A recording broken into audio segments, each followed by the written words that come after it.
Manage করেছেন। দেখা যাক আক্রমণে কিন্তু ফুল পাসে কাউন্টার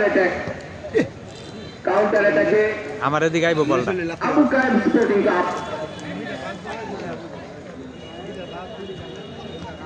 মধ্যমাঠে আক্রমণে যাবার চেষ্টা কিন্তু ফুল পাস পশ্চিম পাশের কাছে ক্যাম্প করেছে।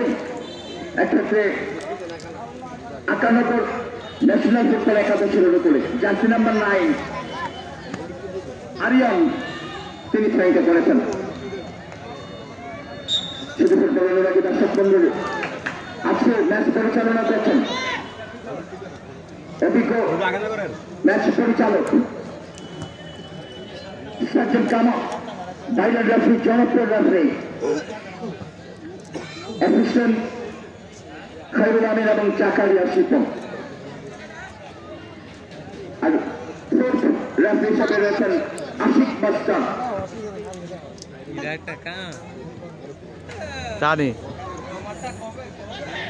51 হলুদ জার্সি তোমাদের সামনে বাড়িয়েছেন। সতীর্থ কোনো খেলোয়াড় ছিল না, বল ডাস্ট আসতে গড়িয়ে পাইলাইন অতিক্রম করেছে। দুবারের সম্মানিত টিম ম্যানেজারের দৃষ্টি আকর্ষণ করছি, খেলা চেঞ্জ হলে আমাদের ধারামঞ্চের সামনে চলে আসবেন। হ্যাঁ, আপনাদের যাবার চেষ্টা এক্ষেত্রে সতী আবু কায়েম, হ্যাঁ লেফট উইঙ্গে আক্রমণে যাবার চেষ্টা। এক্ষেত্রে বলটা বাড়িয়েছিলেন, সত্যি তো কোনো খেলোয়াড় ছিল না সেক্ষেত্রে। এক্ষেত্রে কিন্তু আক্রমণে